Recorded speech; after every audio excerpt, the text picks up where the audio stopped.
The first Sikha to Parsha Bahar in the Sichas Chelik Yud Beis is taken from the Farbrengen of Shabbos Parshas Bahar Tovshin Chovov.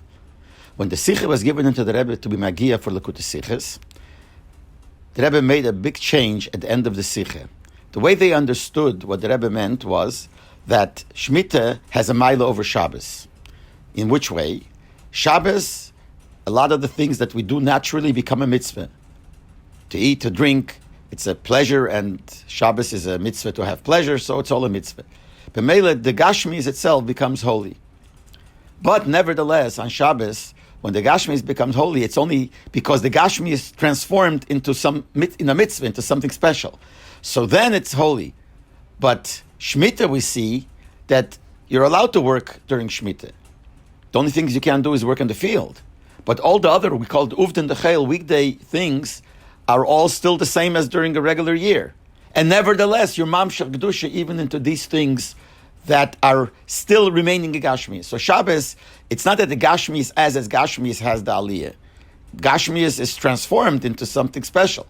But Shmita, the things remain Gashmis as Gashmis is, and nevertheless they have an Aliyah.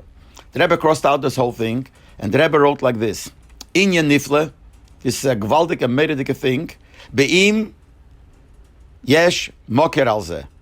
If there would be a source to this.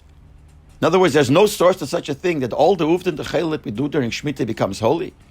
Then he writes in parentheses, Shemetz Shaychus Shebederech HaMeila Hoye Mesifim B'Teirah. The word Shemetz is underlined with 2 lines, which means some minute connection you could find is because since you don't work, B'Derech HaMeila automatically, and the word Shebederech HaMeila is also underlined with 2 lines, you add in Torah. So since they didn't work, so what else did they do? So they probably learned more Torah. If you learn more Torah, then it brings, I guess, a greater atmosphere into the world. Maybe that's what it means. So there's some minute shaykhs you could find that everything else changes. But be'emes, there is no source to say such a thing that during Shmita, all the uvd and the chayil that you do, all the regular weekday things that you do are holy, which is similar to Shabbos, but it's even more than Shabbos because the remaining Gashmi is because it's mutter to work. Nevertheless, the Gashmi is holy. Where does it say such a thing? Then the Rebbe wrote further. Sefer HaMitzvah Latzamach Tzedek, which is known as Derech Mitzesecha, he brings from Kisva Arizal, Shebeshviz Ho'aliyah Rak B'Malchus. And in Shmita, the Aliyah, the elevation of the world, is only in Malchus. And the word Ho'aliyah is underlined, and the word Rak only is underlined. Which means, seemingly, that it says there that the Aliyah of Shmita is only to Malchus, which is not like Shabbos. Shabbos, there's a higher Aliyah.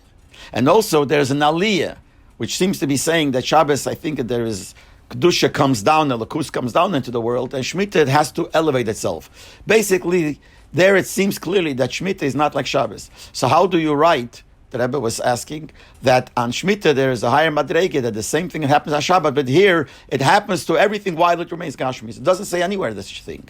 So therefore the Rebbe changed it, that there is an Aliyah in the peiros of the earth, and the food, etc., as you see in the Sikha, the way the Rebbe changed it. But to say that everything that you do, all the Uvd and the Chel that you do in Shmita becomes holy, that's something that has no makir. And if it would have a makir, the Rebbe would be an Inyan Nifla, would be a Meiredik Izach.